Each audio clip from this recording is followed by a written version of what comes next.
Good everyone, and thank you for being here this afternoon. Thank you, Lindy, for the introduction.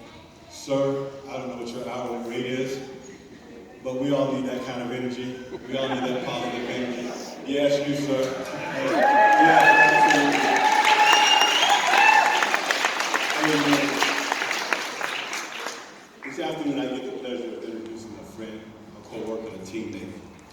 When I think about perseverance, and I just think Lindy alluded to it immediately playing this, perseverance is kind of my theme word for today. What is perseverance? Is continued effort to do or achieve something despite difficulties, failures, or opposition. The individual whom I get to introduce you to today is an individual whom I'm sure at some point in time, when that old phrase that said, God will never put more on you than you can bear, she's probably one to ask God, I think I'm at the threshold right now. Can you just hold up a little bit? But yes, she persevered on. I get to introduce a person who cares more about students and others' success and others achieving their dreams than she does about her own, but also pursuing her own. Today, it is my pleasure to introduce to you our commencement speaker, Dr. Wendy Rogers. Hey!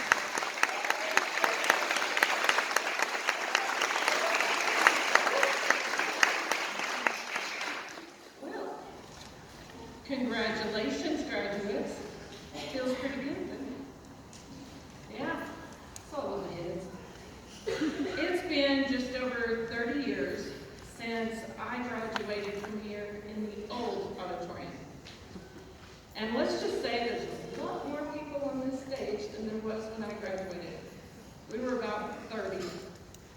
Ranger College has grown and it has changed, and it makes such a difference now compared to what they were able to do when I was there. Today, I want to share with you the importance of determination, perseverance, and overcoming challenges. Some of you just achieved your educational goals and you're headed out to make your mark on this world. And some of you are headed to the university to continue your education. Whichever path you have chosen, it's going to require perseverance and a determination to overcome challenges. As pretty much every parent, grandparent, whoever's here knows, there are going to be challenges. At times, life is going to throw so much at you, you're going to feel so exhausted, and it's going to make you think, I don't have the energy to finish. I want to share my story with you and prove that when others support you, people like this fella here, I had plenty of those. When they support you, you can and you will succeed. As I stand here wearing this doctoral regalia, I have to admit it is not something I ever imagined doing. And I'm pretty sure the majority of my high school teachers would agree. Miss McCullough said no, she's out there. But majority of them didn't think I could. You see, I barely graduated high school. But thankfully, due to a 69.8 in economics, that was rounded up to a C. I have. And when I came here, it was also the same challenges that I have. And many times, I felt dumb. But yet I kept trying despite the C's, D's, and F's I kept making. I would study my excellent notes for Dr. Jones' class for like 3 hours. A friend of mine looked at my notes for 10 minutes. He made an A, I made a C. Can you see how that would make you feel like you worked smart? All right, I wish I had thought to sell those notes because I was extremely broke. Let's just say I thought about that too late. All right. This really made me struggle with my confidence. One guy I went to school with told me you need to give up.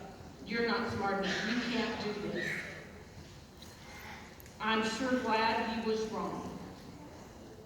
And yes, he knows now I have a doctorate degree. We'll just say that. Now, a few of you on this stage and in the audience understand this struggle. You struggled to get your educations. I did not understand why I could not focus or why I was easily distracted. You see, I noticed almost everything. Like right now, there's some people out there with some really neat shoes, and I see a hat that I really like. I would love to wear that hat. I noticed everything. Oh, and I love the flowers on yours. All right. It's really tough when you're easily distracted. Like, I was in my late 30s before I discovered that I had ADHD. In my high school years, that really wasn't understood. Nobody knew about it. But now that I do know, it really makes elementary make a lot of sense, because I was in trouble all the time for not sitting still and not staying quiet. Did my husband just make it up? I went back to complete my bachelor's degree in 2013. With small changes, my grades changed from C, D's, and F's to A's and B's. Who knew that something as simple as a highlighter could help a person focus? Or moving from the back of the class to the front of the class could help me pay attention to the teacher better. To this day, without my strategies, I could still read something 3 or 4 times and not be able to tell you what I read. Now, following my bachelor's degree, I thought I was done. You know, this is the most I could accomplish. I honestly do not know why I applied for the master's, because I never imagined I could. You know, that was something straight A students did, not people like me. May 2017, I earned my master's, despite life throwing challenges at me. In the middle, I had to have 10 surgeries, and I wish I was exaggerating. Despite it all, I managed to finish with a 3.5 GPA, which was the highest GPA I ever had. August of 2019, I was bored. Let's just say it is not good when a hyperactive person gets bored and Google is available. I searched for a doctorate degree in leadership. No clue why, because, you know, I wasn't one of those smart people. And when the advisor called and said, "You're in," I went, do what? Are you sure? And he says, "Yes, you're in." And then the panic set in. I'm not smart enough for this. But I was extremely excited when they said, "Wendy, there's no test at this level." Talking and writing, I got that. Without a doubt, though, I know I would not be standing here today if it had not been for the people that lifted me up when I needed it. I thought the 10 surgeries were bad. It got worse. I want to give you a visual of the people that will support you when you need it most. All right, faculty and staff, I want you to just do something for me in a minute.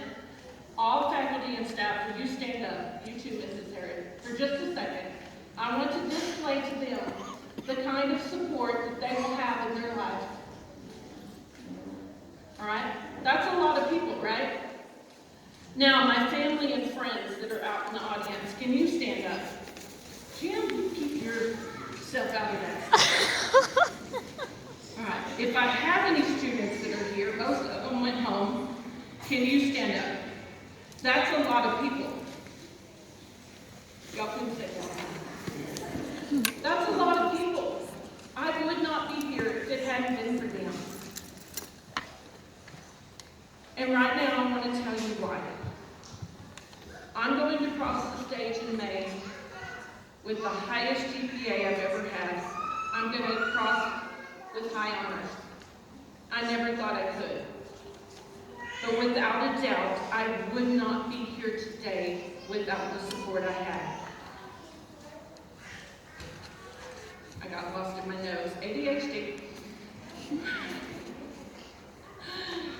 All right. In a dissertation, that's a really, really huge research paper.